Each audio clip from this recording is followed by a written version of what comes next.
After making a statement in Game 1, the entire NBA fears the Los Angeles Lakers because they are now in a groove, and this is just a completely different team than a month ago. In this video, I'm going to tell you guys why the Lakers seriously could win it all with everyone healthy. But before I begin, I would really appreciate it if you would drop a like and subscribe. It only takes 5 seconds, plus you can always change your mind. I'm on the road to 10K subscribers, and we are just growing super fast right now. So yeah. The Lakers absolutely dominated Game 1 with a fourth quarter Austin Reaves takeover, and the role players really showed up when it mattered most, and one of the reasons I think this team could make a run is because of the solid bench they now have. Guys like Hachimura, Shroader, and Vanderbilt have been outstanding, and I am definitely going to talk more about them later. I'm not going to talk too much about Game 1 in this video because I don't want to overreact like most people do, but key things that happened in this game was Davis appearing to get injured, and Ja Morant seriously hurting his hand on a bad fall and going straight to the locker room. I never wish injuries on anyone, but this truly couldn't have happened to a nicer guy, and also, Ja needs to start playing with control because he risks a career-ending injury almost every game. But anyways, Ja's injury is going to be a huge factor in this series. Also, the thing that really makes me think the Lakers already have this series won is that if you've watched LeBron throughout his career, Game 1 is usually just the feel-out game where he sees how the other team is going to play. So to win it in dominating fashion says something about this team. Getting into the stats from Game 1, LeBron James had 21 points with 11 rebounds, 5 assists, and 2 steals. Anthony Davis had 22 with 12 rebounds, 3 assists, and he also had 3 steals and a whopping 7 blocks, which is just nuts. D'Angelo Russell also had 19 points with 7 assists, and Rui Hachimura was the leading scorer with 29 points and 6 boards, really just an all-around team effort from LA. One of the few plays that really stood out to me from this game is the one right here on defense, and I get the picture I'm showing doesn't really seem like anything special, but it really shows why trading for guys like Rui and Vanderbilt was so important. Early on in the season, guards were not able to go over screens because they had no help since AD always had to be glued to the paint, but now that the Lakers have some size to pair with Davis, he's able to wander out into the perimeter, which all around makes things so much easier for the Lakers defense. Also, another example of this came in the second quarter, and this one Jared Vanderbilt was actually in the game, and as you can see, Reaves fell for a pump fake, but Davis was out roaming his man, and he was able to step up and help out, while Vanderbilt was in the paint guarding Jaren Jackson.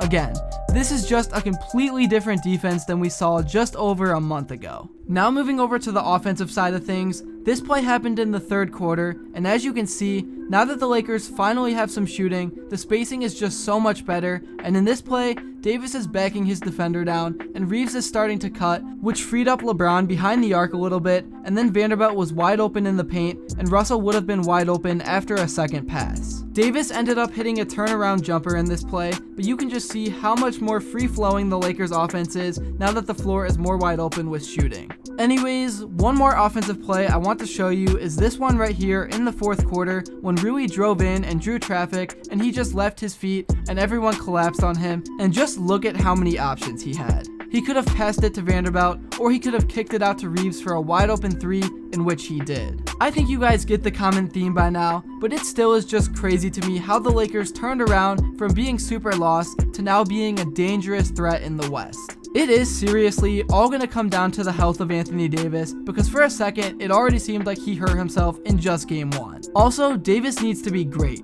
He can't just be good. Anyways, moving on to Austin Reaves, he was an absolute killer tonight, and he had a moment where he screamed, "I am him" to the crowd. I will be shocked if the Lakers don't bring back Reaves this offseason. I understand he wants to be paid, but the Lakers already are insanely screwed in the future, so it can't really get any worse, and it's almost like a why not move for them. Also, another reason I haven't mentioned yet about why I think LA can make a deep run is because of how their schedule looks in the playoff brackets. I know, I could be seriously jinxing them, but with the Ja Morant injury, I think the first round should be a breeze. I expect them to win in 6 games or less. But anyways, this team then would match up against either the Warriors or the Kings, and yes, the Warriors have elite talent, but they really haven't been good this year, and their defense has been atrocious, and it was shown in Game 1 against the Kings. I seriously don't know if the Warriors are going to be able to keep up with the pace that Sacramento plays with for 7 games. But again, they are the Warriors, and they have Steph Curry, so I would not be shocked at all if Golden State ends up winning.